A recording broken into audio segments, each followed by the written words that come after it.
Given the circumstances, at least as I understand them, and because I haven't. Welcome to one of the most explosive bond violation hearings you'll ever witness. From the very start, tensions are sky high as Judge Simpson lays down the law, and the defendant struggles to keep his composure. This isn't just another day in court. This is a battle over freedom, credibility, and trust. Cody Lee, accused of trespassing and violating his bond conditions, faces a judge who has zero patience for games. But as you'll soon see, Cody isn't making things easier for himself. Each answer, each outburst, and each awkward justification only pushes him deeper into trouble.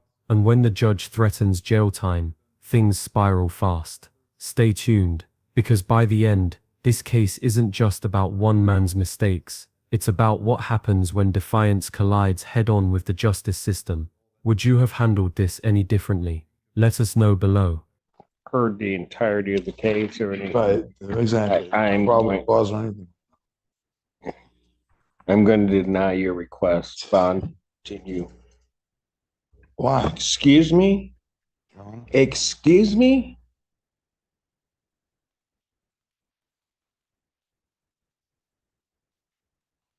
Sir, we're going to have a real problem if you're going to act like that in this court. I want to make it real clear. I understand you want to represent yourself. I told you I'm going to hold you to the same standards. You will not, by motion, by anything you say, disrespect anything in this court. You understand me? Judge Simpson is done playing nice here, and you can feel it. This is a critical moment where the judge asserts full control, reminding everyone that a courtroom isn't a debate club. It's not just about rules, it's about respect for the institution. Notice how he warns Cody that even a single outburst could land him behind bars immediately. That's not an empty threat. Legally, judges have broad discretion to hold someone in contempt. Here's where the stakes rise. If Cody can't control his emotions, he's giving the judge ammunition to revoke his bond right then and there. Quick question for you. If you were in Cody's shoes, would you keep quiet or defend yourself? Drop your thoughts in the comments. If there is another outburst during any of these proceedings like that in regard to my rulings, I will give you a place to stay. You do not have to worry about having a tether. Am I clear? Am I clear? Sure. Set a bond violation hearing, April 16th, 2024 at 2 p.m. At 2 p.m. This is where Judge Simpson locks in the timeline, and it's a subtle but powerful move. Setting a bond violation hearing isn't just procedural, it signals that the court already sees enough evidence to suspect wrongdoing. Think about it. Cody's freedom is hanging by a thread, and instead of walking out today, he's now officially on the clock. What makes this even more dramatic? Every decision he makes from here on out could be scrutinized. One misstep before April 16th, and the consequences get way worse. Here's where audience engagement kicks in. Do you think bond violations should carry stricter penalties, or do defendants deserve more flexibility? This is where the legal system sparks real debate. Judge Simpson, he's clearly leaning towards zero tolerance. Is there anything further, sir?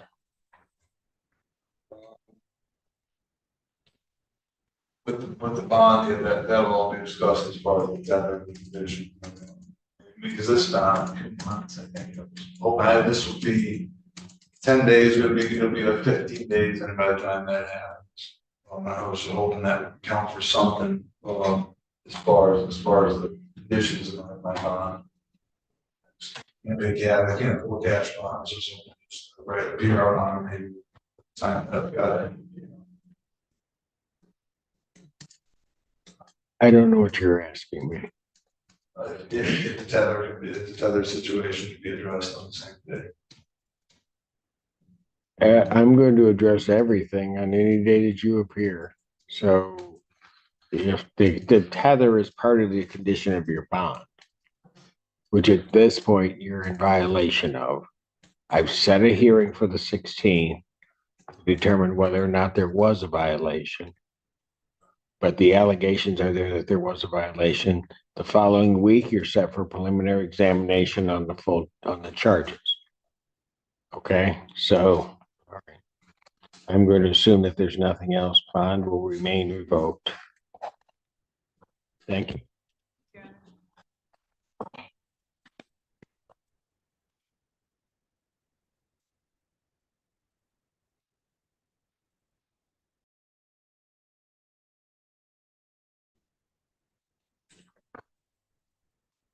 Court does call the case of the people state of Michigan versus Cody Lee Jolly. Your name, sir? Cody Lee Jolly. Okay. This is a bond violation hearing. Please go ahead. Before we begin, I do have a copy of the police report outlining the violations, a copy of the complaint of violation release, and 3 photographs all to give to the defendant so that he could review them before. Like, there's a paper. All right. Thank you.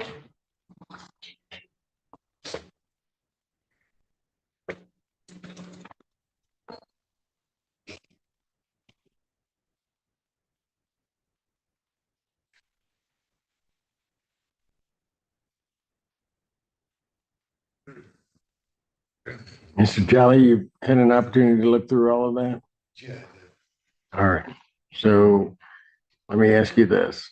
Do you still wish to continue with the hearing, or do you wish to admit to a violation of your conditional bond? As the court understands that there would be 2 potential violations: the violation of the substance abuse or substance provision of your bond. The other would be not to commit any crime, as there is the crime of trespassing, which has occurred or appears to have occurred. Well, question, I guess, then, but just if I wasn't charged with trespass and stuff, right? Because I've not been. I understand that. Okay, so then would that technically come into play as legally? This right here is Courtroom 101. Cody tries to play the technicality card, but I wasn't charged, and Judge Simpson shuts it down instantly. Here's the legal insight. Bond conditions don't care whether you've been formally charged or convicted. If there's credible evidence you committed a prohibited act, like trespassing, the court can treat it as a violation. This catches so many defendants off guard, and for Cody it's worse. He had already been read trespass warnings before, meaning he knew better. This isn't about ignorance, it's about disregard. Let us know in the comments, do you think this is fair, or is Cody being set up to fail? The condition of the bond is that you not commit any crime. Right. Trespassing can be crime. Doesn't matter whether it's charged. Okay. It won't for the court's consideration. Okay. Sure. Okay. But what do you wish to do? I mean, I don't, I guess I mean, I admit that there was probably weed on me that was still there. I didn't know that much weed on me. That was still there, and yeah, I don't know about the trespass. I don't know how it comes in. Well, you had been read trespass before, correct? I mean, you don't have, pardon? I never remember that. So if the court understands it, correct me if I'm wrong, I mean, you can certainly look at it, that you had been read trespass from University of Michigan properties before? Oh, I think due to this, I guess due to this kid ongoing case, because I have a Right, but case in to you. hold on. They said that it's just this case. I'm right, but Mr. Jolly, my point is that you've been read trespass from University of Michigan, right? Yeah, but I'm in court paperwork with them. I've argued it. Okay, all right, then that's Pretty cool. all right. You want to go around and round about that? I will It's okay. necessarily go round and round about it. I mean, you admit to violating the substance provisions. You do admit to that. Right, and I was at the library. All right. Pardon? I was at the library. Right. Correct. And would you admit that you shouldn't have been on the library property?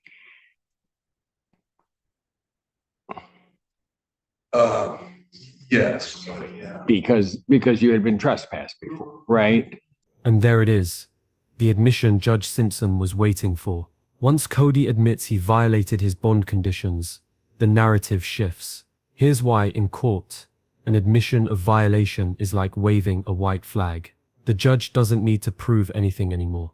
The defendant just handed him the leverage. What's wild is Cody keeps talking, digging himself deeper instead of cutting it short. That's a rookie mistake defendants often make when they represent themselves. And here's a thought for you. If you were facing a judge with your freedom on the line, would you speak up or stay silent? From the, right, yeah, all the stuff, right. Right? Okay. All right. So you're admitting to those violations. Right.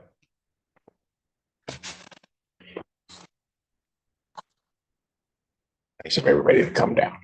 All right. I will accept those admissions to that.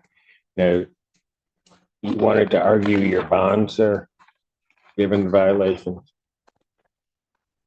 Yeah, my thing was just that, you know, I'm still going through the court process, trying to get the trial. I've already done 2 months on this tether.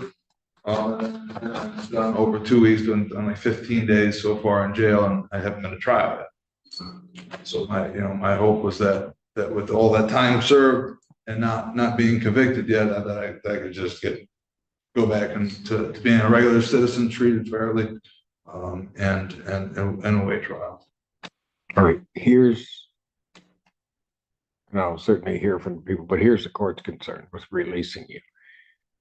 You originally were released on this case, right? And then shortly after being released, you're in violation of the conditions of your release. Right? I don't know that this has been 2 months. Well, you just admitted to violation. Well, but you just admitted to violations, right? Right? Right. Okay. So what tells me that if I were to release you, that there wouldn't be other violations of your condition? That's kind of what I'm asking, is that if you could remove the conditions, because I haven't, still going through the court process. My thing is, I don't have money to. No, Mr. Jolly, you don't understand how this works. You were released, okay, with certain conditions regarding your release, right? Right? Right. Okay. So you were free to do what you needed to do as long as you abided by those conditions, right? That's where you were. Right. Then at some point, you violated those conditions. Right. Been 2 months. Okay, but it doesn't matter. You violated the conditions, Right. right? Okay. Now, Mr. Jolly, here's the problem. If you think for one moment that even if I were considering your release, that I would release you without any conditions, that's not going to happen. I'm just trying. So then the question becomes, Mr. Jolly, when you say you want me to release you, how can you assure the court that you will abide by the conditions that have been set? Just the fact that I'm a law-abiding citizen, besides the fact that I'm guilty of this, I have no proof that I haven't been guilty of this. Besides this ongoing, I'm a law-abiding citizen, so I just ask for being considered innocent. Sir, you are considered innocent until proven guilty, but the court also has the ability to set your bond and give conditions. All right. The court initially did that, and you violated those conditions. Yeah, no, I understand why we're here. I think a lot. I do my best when I get out. That's when I get out. I'm a law-abiding citizen. I don't. Here's what I'm going to do. Was there anything from the people? A couple of things. So What I didn't realize, and I apologize, but I wasn't reading the report properly the last time we were here. It's 2 events that he's back at the library. So when I was speaking with the officer beforehand, they made that abundantly clear to me. Properly. That there were 2 times that he was, Yeah, and at 2 separate libraries. So I'm not really sure what's going on. What do you mean, what's going on? Oh, are there things out there again? It was balloons? So there's this filter thing and we're trying to figure out where it comes from. We'll sort that out. But the balloons are pretty, I bet. They were. Okay. So it's 2 April 3rd, at 5:55 p.m. He was there. He was looking at according to the police report, he was looking at pornography at a public computer that he was suspected of masturbating. I asked the officer who's here to give me additional details about that. And I believe the information I got was that the witnesses believed he was masturbating, perhaps that his pants were in a certain position, that he was rubbing his genitalia underneath his clothes. This is where the courtroom air changes, fast. Up until now, we've been dealing with bond violations, trespassing, and substance issues. But the prosecution drops a bombshell, explicit behavior in a public library while already on bond for other charges. And this isn't speculation. Multiple witnesses provided statements, and there's a disturbing pattern in his history. For viewers, this is the turning point. Suddenly, the narrative isn't just about a technical bond violation, it's about public safety, repeat offenses, and trustworthiness. Here's the engagement hook. Should prior conduct weigh this heavily on bond decisions, or should each case stand on its own? Which is similar to the events of the April 5th in the sense that when the police get there, he's not actually exposed, but certainly conducting himself in a way where he's got his chest exposed, his outer layer of pants pulled down. And this is a CSC case. So it's like, when we take that behavior and then we layer it on with the fact that he's out on bond for assaulting nurses at the U of M hospital, and he's now charged with CSC for his sexual assaults on them. But in response to the I'm a law-abiding citizen, I mean, I'm looking at his criminal history from Florida. I'm looking at his criminal history from North Carolina. I'm looking at his criminal history from Michigan. The majority of what I'm seeing are misdemeanors, but I do have carrying a concealed weapon from North Carolina. There are larceny offenses from North Carolina. And No. well, there are. I'm looking at them right now. Sir, hold on. In Florida, there is a charge of battery, touch or strike, a misdemeanor, assault is what I would probably call it here, resisting obstructing the police, which is clearly listed as a felony.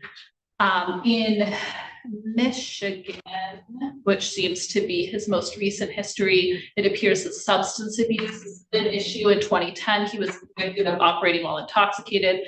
In 2011, there's a minor in possession that is still listed as a bench warrant. I don't know what that's about. Out of the 90th District Court. 2016, retail fraud conviction. 2017, a conviction for use of controlled substance.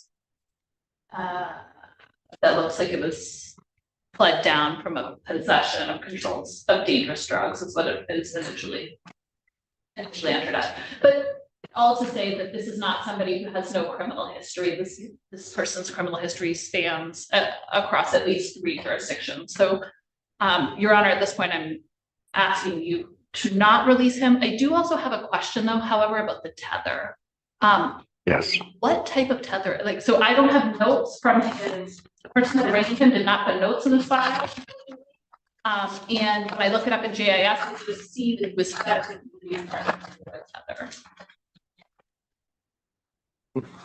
It is not a.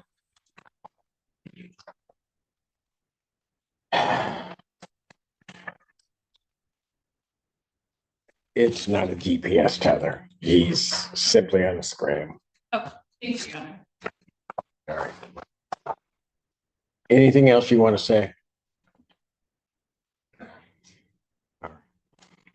At this juncture, I'm going to continue the defendant, given the circumstances of this case. I will. The bond violation has been found, and the defendant's bond will continue as revoked. You were Boom!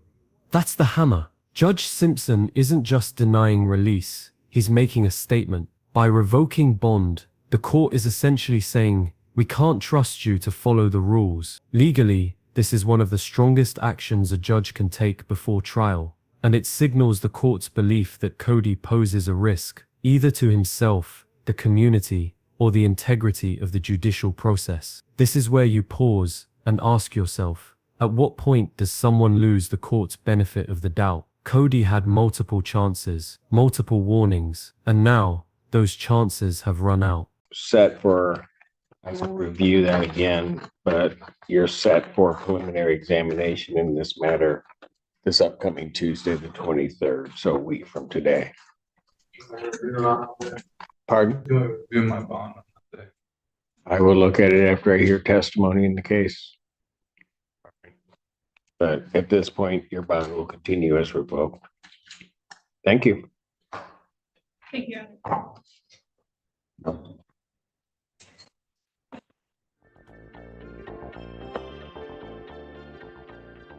This case highlights one of the toughest balancing acts in the justice system, freedom versus accountability. On one hand, defendants are presumed innocent until proven guilty. On the other, judges must weigh public safety and credibility when deciding on bond. Cody Lee's case shows what happens when repeated violations leave the court with no good options. Judge Simpson's decision to revoke bond wasn't about punishment, it was about trust, and once that's broken, it's hard to repair. If you found this breakdown as shocking as we did, make sure to like this video, share your thoughts in the comments, and subscribe to Trial Truth for more jaw-dropping courtroom drama.